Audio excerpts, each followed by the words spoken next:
CM Punjab कह रही हैं कि हम ग्रीन पंजाब इनिशिएटिव है। मैडम, पाकिस्तान एक फेडरेशन है।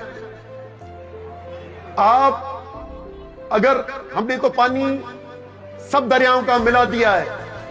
3 दरिया बिक गए 1962 में, झेलम, चनाब, इंडस और काबुल और दूसरी नदियां बची हैं। उनमें से जो हिस्सा है अकॉर्ड का, उससे आप तजावुज करके आगे जा रही हैं। इसलिए ये ग्रीन पाकिस्तान इनिशिएटिव अगर बनाना है तो अपने 37 मिलियन एकड़ फीट जो खरीफ में है और 18 मिलियन एकड़ फीट जो रबी में है उस पे बनाएं। लेकिन अब जो कैनाल निकल रहे हैं वो ग्रेटर थल कैनाल की शक्ल में हो, चोलिस्तान की शक्ल में हो, थल कैनाल की शक्ल में हो, ये इंडस से निकल रहे हैं और सिंध के पानी का हिस्सा ले रही हैं। तो अगर पाकिस्तान अगर पंजाब को ग्रीन इनिशिएटिव सिंध के पानी से करेंगी तो हम आपकी बात नहीं मानेंगे, हम टकराव पे आ जाएंगे।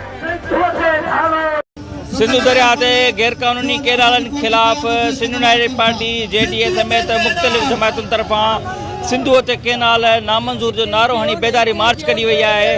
सम्झूं पिया त ही जेको पाकिस्तान पीपुल्स पार्टी इक़्तिदार जे एवज़ सिंधु दरिया जो सौदो कयो आहे, उनमें president of Pakistan, chief minister, उनजी हितां जी हुकूमत, सिंध हुकूमत, उनजा MP MNA सभु मुलविस आहिनि, पर लिप सर्विस असेंबलियुनि में ॾियनि था। उन करे इहो धोखो पिया ॾियनि। सिंधी माण्हुनि खे जाॻाए उन्हनि खे मुतहद करे ऐं रोडनि ते था हणणु चाहियूं त सिंध जे माण्हुनि खे आगाही था ॾियूं त इन्हनि सिंधु विको आहे, अचो त सिंधु बचायूं। उन जे लाइ ही जागरता मुहिम आहे। इंशाल्लाह ही सॼी सिंध में असीं 8-9 ज़िलनि मां थी आया आहियूं। इंशाल्लाह सॼी सिंध में पहुचंदासूं ऐं सॼी सिंध खे उथ खड़ो कंदासूं। PP ऐं सिंध हुकूमत जो इहो चवणु आहे त असांजूं ज़मीनूं बि हिते आहिनि, असां अहिड़ो सौदो न आहे कयो। लिखत में सौदो करे छॾियो अथनि, बाक़ी हुकूमत जे एवज़ उन वरिती अथनि। हाणे कहिड़ियूं बि ॻाल्हियूं कनि या मुनाफ़िकी आहे।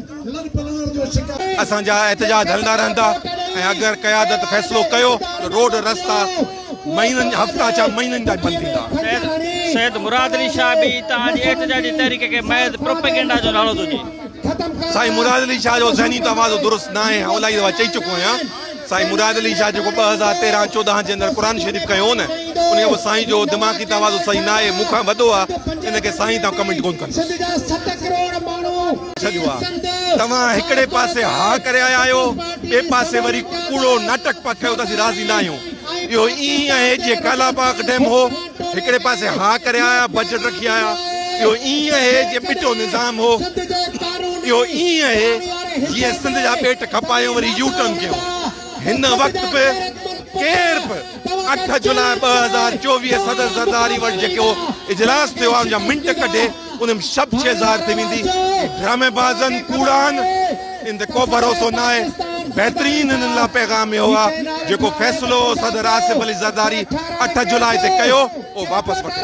ॿी सूरत में साईं, ॿी सूरत में ही माज़ हले पियो ऐं जीअं जीअं सिंधु बचायो तहरीक हले पई, असांजा एहतजाज हलंदा रहनि। लालीपाप ॾेई रहिया आहिनि, छाकाणि जेको सिंध जे अंदरि जेकी मज़ामत थी आहे, रद्द अमल आहे, उहो फेस नथा करे सघनि। उन करे हीअ सॼी जेकी माण्हुनि सां धोखो पिया कनि। पर इन कैनालनि जे पोयां पीपुल्स पार्टी बीठी आहे। जेकर पीपुल्स पार्टी ख़िलाफ़ आहे त वफ़ाक़ी हुकूमत खां जुदा चवंदी थी।